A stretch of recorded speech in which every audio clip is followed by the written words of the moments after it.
बाल ठीक है। देखो, मैं बरेली उत्तर प्रदेश से Murendra Kumar Saxena, retired leprosy health educator, doctor Pramod Padia ji के यहाँ एक विज्ञापन के द्वारा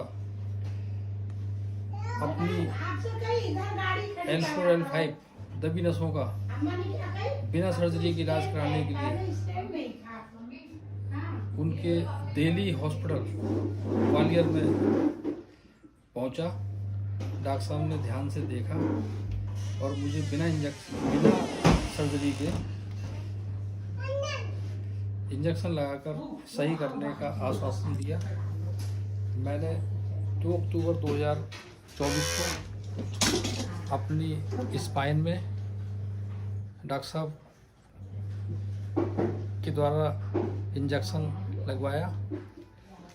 उस इंजेक्शन लगवाने के 1 सप्ताह के भीतर मुझे काफ़ी अच्छा लाभ हुआ।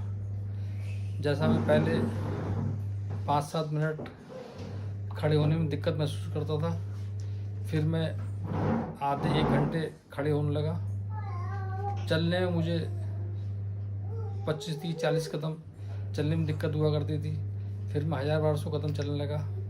ऐसी ज्यों-ज्यों समय बीतता गया मुझे लाभ होता गया।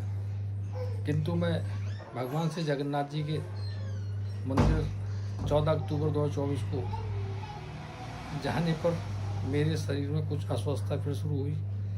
फिर मैंने डॉक्टर साहब से संपर्क किया। डॉक्टर साहब ने कहा कि आपने उपचार की 3 विधियां लग रहा है पूरी तरह से नहीं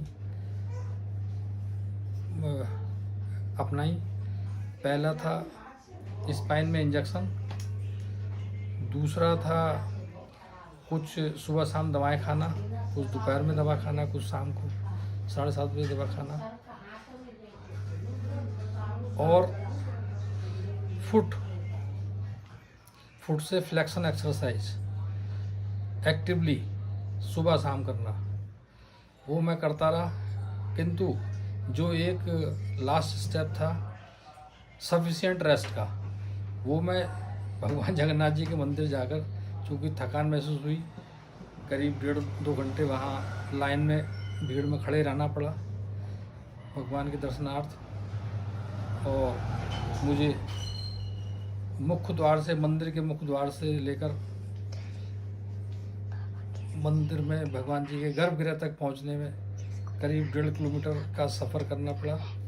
इस तरह से मैं चला तो खूब, मुझे खड़े होने में दिक्कत भी नहीं हुई, पर वापसी में मुझे 1 सप्ताह के बाद दिक्कत महसूस हुई।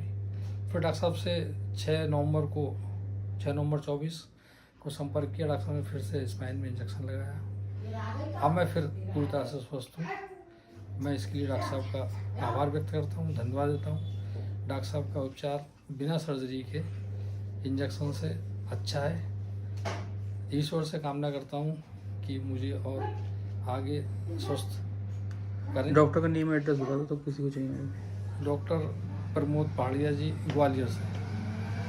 ये जो है MBBS MS ortho, MCH ortho हैं, स्पाइन सर्जन हैं। डॉक्टर साहब ने कहा कि यदि आप अब सब विधियां अपनाएंगे तो आप पूरी तरह स्वस्थ रहेंगे और अब इंजेक्शन की आवश्यकता नहीं रहेगी। ठीक।